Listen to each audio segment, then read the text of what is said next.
Química, fórmula molecular. Se sabe que 0,702 gramos de un gas encerrado en un recipiente de 100 mililitros ejerce una presión de 700 milímetros de mercurio cuando la temperatura es de 27 grados centígrados. El análisis del gas ha mostrado que los 0,702 gramos de compuesto contienen 0,270 gramos de carbono, 0,399 gramos de cloro y el resto es hidrógeno. Determina la fórmula molecular del compuesto. Para calcular la fórmula molecular de un compuesto vamos a necesitar primero la fórmula empírica y después la masa molar del compuesto. ¿Cómo obtenemos la fórmula empírica? Pues la vamos a obtener a partir de la proporción en la que aparece cada elemento de ese compuesto en una cierta cantidad de compuestos. Aquí en el ejercicio nos dice que tenemos 0,270 gramos de carbono, que tenemos 0,399 gramos de cloro y la diferencia hasta los 0,702 gramos será de hidrógeno. Luego vamos a tener de hidrógeno 0,033 gramos. Para obtener la fórmula empírica, lo primero que vamos a hacer es dividir entre la masa atómica de cada elemento para pasar a moles.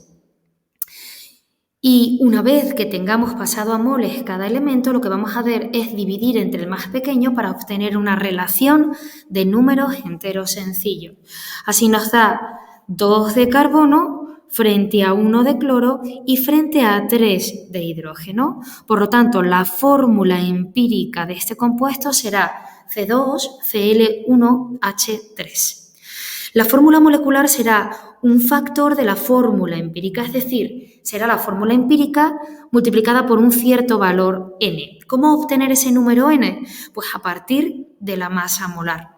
¿Y de dónde vamos a sacar la masa molar de la sustancia?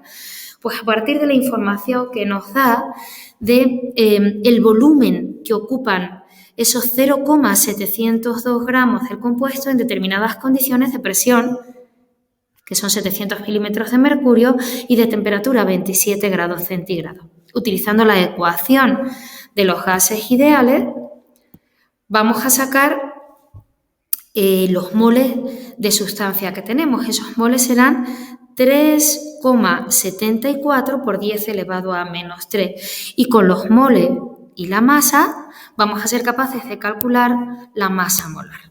Este compuesto tiene una masa molar de 187,5 gramos por mol.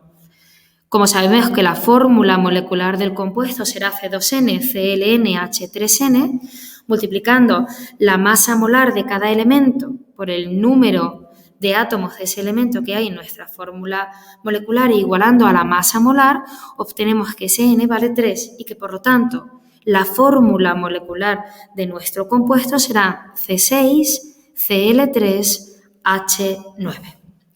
En el apartado siguiente nos pide que pongamos la expresión del compuesto, la fórmula molecular del compuesto, a qué compuesto podría corresponder. Sabremos que podría corresponder a múltiples compuestos. Yo aquí os he puesto uno de ellos. Os he puesto un compuesto que sería el 1,4,5 tricloro-1-hexeno.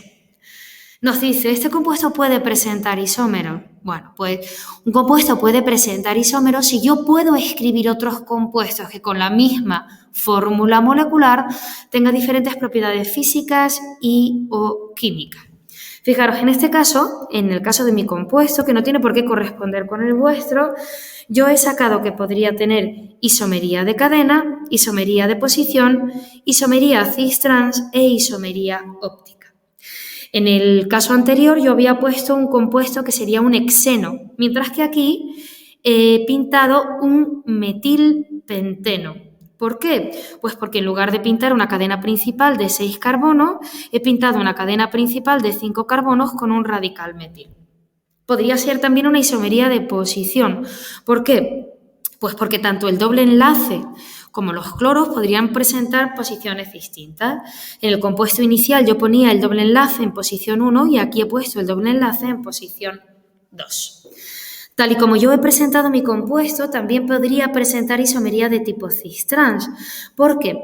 Porque he puesto en posición 1 el doble enlace y cada carbono en torno al doble enlace presenta un grupo pequeño y un grupo grande.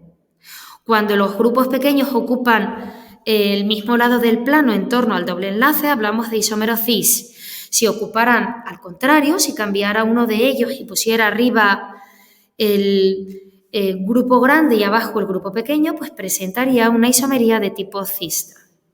Y también podríamos tener isomería óptica. ¿Por qué? Pues porque, fijaos, tanto el carbono 4, que sería este, como el carbono 5 serían carbonos quirales, ¿vale? Serían carbonos que están unidos a grupos, a 4 grupos distintos y por lo tanto me permiten hablar de isomería óptica.